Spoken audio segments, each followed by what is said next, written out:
तो दालमंडी के चौड़ीकरण के चल रही कवायद के बीच में प्रशासन का उत्पीड़न का आरोप लग रहा है प्रशासन के ऊपर। इस उत्पीड़न के आरोप के बीच में जिस वक्त मैं ये वीडियो शूट कर रहा हूं आपके लिए, जिस वक्त इस प्रेस कॉन्फ्रेंस को मैं कवर करने आया हूं, उसके चंद लम्हे पहले समाजवादी पार्टी के कार्यकर्ता को नई सड़क चौराहे से चौक पुलिस लगभग घसीटते हुए लेकर के गई है। हमारे पास मौके का विजुअल है जो आप अपने स्क्रीन पे देख रहे होंगे कि किस तरीके से एक समाजवादी पार्टी के कार्यकर्ता को घसीट के ले जाया जा रहा है। समय बदलता गया, कुछ आगे बढ़ने के बाद दुकानदारों ने विरोध किया। फिलहाल मिल रही जानकारी के अनुसार इमरान बबलू के ऊपर सरकारी कार में बाधा पहुंचाने का एक एफआईआर दर्ज हुई थी। पिछले दिनों मदीना कटरे को लेकर के इमरान बबलू को और साथ में अदनान को लेकर के चौक पुलिस चौक थाने गई है। मगर एक बड़ा सवाल है कि क्या एक संभ्रांत नागरिक के तरीके से इमरान बबलू को नहीं ले जाया जा सकता था, और या फिर अगर कोई नोटिस तामील करवानी है चौक पुलिस को तो क्या नोटिस एक सम्रांत नागरिक के तरीके से नहीं तामील करवाई जा सकती थी? खुली मार्केट के बीच में घसीट के ले जाने का कहीं दहशत बनाने की तो मंशा नहीं है। बहरहाल साहब, हम मुद्दे की बात पे आते हैं। कल जो है कांग्रेस के प्रदेश अध्यक्ष अजय राय से मिलने के लिए दालमंडी के कारोबारी गए थे।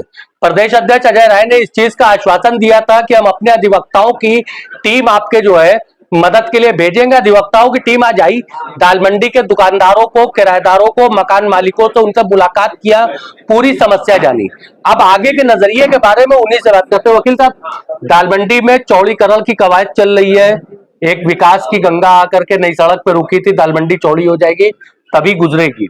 अभी कांग्रेस के तरफ से आपको भेजा गया, या क्या निष्कर्ष निकाला आप लोगों ने? देखिए, चौड़ीकरण का विरोध नहीं, विरोध हो रहा है अवैधानिक तरीके से, फोर्सफुल्ली, जबरदस्ती लोगों का उत्पीड़न करके जो कार्य किया जा रहा है, यहाँ के लोग उसका विरोध कर रहे हैं। चौड़ीकरण का विरोध तो मुझे कहीं नजर नहीं आया। एक सवाल था कि चौड़ीकरण के जितने भी प्रोजेक्ट अभी तक आए वो हम देख रहे थे, ज्यादातर चौड़ीकरण जैसे लोराबीर से गुरौलिया तक 14.5 मीटर है, और यही जो है मैदागिन से लेकर के जो है विश्वनाथ कॉरिडोर तक का 14.5 मीटर, मगर 17.5 मीटर दालमंडी की गली को चौड़ा किया जा रहा है। तो बतौर एक अधिवक्ता या फिर एक सिविलियन, जो मतलब शांतिप्रिय सिविलियन, आपको क्या लगता है कहीं ना कहीं से इसके ऊपर दबाव कुछ ज्यादा है? नहीं, बिना दबाव के तो ये संभव नहीं है, क्योंकि इतनी सकरी गली को इतना चौड़ा करने का जो विकास के नाम पे किया जा रहा है, ये इसमें मनसा कहीं न कहीं से उत्पीड़न का दिख रहा है। मनसा ही उत्पीड़न का दिख रहा है, पहली बात। दूसरी बात, 17 फीट करें, 17 मीटर करें या 100 मीटर करें, ये विषय उसका नहीं है। विषय ये है कि जो हाई कोर्ट में डीएम ने एक एफिडेविट दिया कि हम कंसेंट से चीजों को आगे बढ़ाएंगे, वो चीज मौके पे नहीं दिख रही है। कहीं से भी लोगों का कंसेंट, जो कंसेंट, फ्री कंसेंट लेने की बात है, वो दिख नहीं रहा है। यहाँ फोर्सफुली काम किया जा रहा है, जबरदस्ती काम करने का प्रयास किया जा रहा है। ऐसा यहाँ के लोगों से मिलने के बाद पता चला है। एक कानूनी दावपेच का सवाल है, तो थोड़ा सा आपकी सलाह चाहिए। एक मदीना कटरा है, पिछले दिनों एडीएम साहब वहां गए थे, डीओ लेकर के, 1984 का डीओ है, लेके गए थे कि साहब अभी हमको इसको तोड़ना है। महिलाएं धरने में बैठ गई थी। 84 का डीओ था, वो अभी जागे हैं 40-41 साल के बाद। तो हो सकता है शायद जो है वीडियो के उपाध्यक्ष जी कहना चाह रहे हैं, गर्व से कहो हमारा विभाग जो है घूसखोर है, 40 साल तक हमारी फाइल डीओ की दबा के रखा था। उस मदीने कटरे में आपसी विवाद पारिवारिक चल रहा है, और अदालत ने स्टे दे रखा है कि किसी भी बाहरी व्यक्ति को ना इसमें से कोई पक्ष बेच सकता है, ना ही इसकी नवैयत बदल सकता है। तो क्या प्रशासन के पास या वीडीए के पास ये अधिकार होगा? ये स्टे जो है क्या प्रशासन के ऊपर भी लागू है या फिर सिर्फ और सिर्फ वादकारियों के ऊपर? देखिए, 40 साल पहले का ऑर्डर वैसे ही ओवर रूल हो जाता है। ठीक है, एक सर्टेन पीरियड है, संभवतः 12 साल या क्या ऐसे करके है। कोई ऑर्डर यदि एग्जीक्यूट नहीं होता है तो वो ओवर रूल हो जाता है।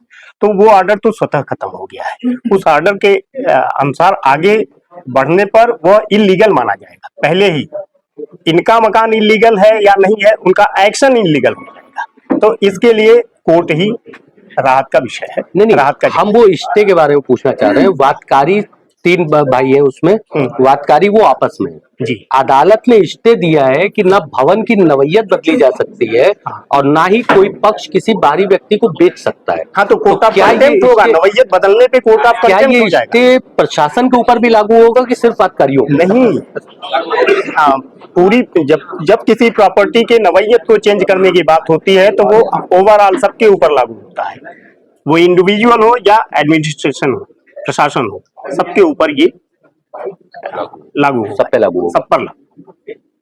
अच्छा, एक सवाल था, यहाँ बैठक हुई व्यापारियों से और यहाँ के किराएदारों से भी आपकी बात हुई, अगला कदम आप लोगों का क्या होगा? अगला कदम जो बेस्ट लीगल इनको मिलना चाहिए सपोर्ट, वो दिया जाएगा। आप लोगों की तरफ से कोई ज्ञापन वगैरह की बात हो? ज्ञापन दिया जाएगा कल चल करके, जो जो यहाँ के पीड़ित लोग हैं इनकी समस्याओं को कमिश्नर साहब को दिया जाएगा, सबको साथ लेकर के। हमारे दर्शकों से और दालमंडी वासियों से जो पीड़ित हैं, उनसे आप क्या कहना चाहते हैं? उनसे हम यही कहेंगे कि आप किसी भी 12 किलोमीटर दूर पुनर्वास की बात डीएम साहब कह चुके हैं कि हम आपको मोहन सराय या लोता में बसा देंगे। 12 किलोमीटर विद इन 1.5 किलोमीटर इनको सेटल करने का प्रोविजन है जो लॉ कहता है, और यदि इनकी कंसेंट 12 किलोमीटर दूर पे कंसेंट यदि बनता है तो वो भी हो सकता है, लेकिन कंसेंट फ्री कंसेंट, कंसेंट मतलब फ्री कंसेंट, फोर्सफुली कंसेंट को कंसेंट माना ही नहीं जाता है। तो यहाँ पर आने के बाद ऐसा लगा कि जो भी चीजें हो रही हैं वो जबरिया हो रही है, फोर्सफुली किया जा रहा है, तो ये लोग बुरी तरह से डरे सहमे हैं, पीड़ित हैं, और कानून का राज होना चाहिए। एक कानूनी सलाह दे सकते हैं हमारे दर्शकों को? अभी एक लक्ष्मी कटरा को टूटा, उसमें 13 दुकानदार थे, 13 दुकानदार वहां पे किराएदार के तौर पे थे, वो काफी टाइम से जो है वहां रह रहे थे, समय से किराया दे रहे थे, उनको कोई भी ना मुआवजा मिला ना कोई समय मिला, उनकी दुकानें, पूरे भवन को तोड़ दिया क्योंकि वो भवन स्वामी ने भवन बेच दिया था। क्या आज की तारीख में लक्ष्मी कटरा के वो जो किराएदार थे जिनके पास 2 महीने एडवांस की, अभी जो महीना चल रहा है इसके अलावा 2 महीने एडवांस की भी किराएदारी की रसीद है, क्या आज की तारीख में अदालत उनको कोई जो है शेल्टर दे सकती है? एकदम इनको राहत मिलेगा कि इनका जो राइट का वायलेशन हुआ है, उस राइट को फिर से रीस्टैंड करने के लिए इनको कोर्ट जाना चाहिए कि हम इस हद तक हमारा ये नुकसान हुआ है अधिकारों का, हमको फिर से मेरे अधिकार को पुनर्जीवित किया जाए, और जो चीजें हमारा नुकसान हुआ है उसकी भरपाई प्रशासन के द्वारा कराई जाए। और हमारे दर्शकों के लिए कोई अगर संदेश देना चाहते हैं? संदेश ये है कि यहाँ के लोग पहले तो भयभीत न हो, दूसरा ये है कि किसी भी तरह का कोई अवांछित शब्द या हिंसा जैसे चीजों पे न जाए, कानून पर विश्वास रखें और कानूनी लड़ाई लड़ें, इनको राहत मिलेगी पक्का। दोस्तों, कांग्रेस के भेजे हुए अधिवक्ताओं का ये समूह है। हम माजरत चाहते हैं कि काफी अधिवक्ता यहाँ पे हमारे कैमरे पे फ्रेम में नहीं आ सके। लगभग 30 से 40 अधिवक्ताओं को का समूह जो है कांग्रेस ने भेजा। ये लोगों का कहना ये है कि कल ये जो है कमिश्नर को ज्ञापन देंगे और इसके अलावा सारी कानूनी लड़ाई में पूरी तरीके से समर्थन करेंगे। ऐसी खबरों के लिए जुड़े रहे आप हमारे साथ। मैं तारिक आजमी, अल्लाह हाफिज।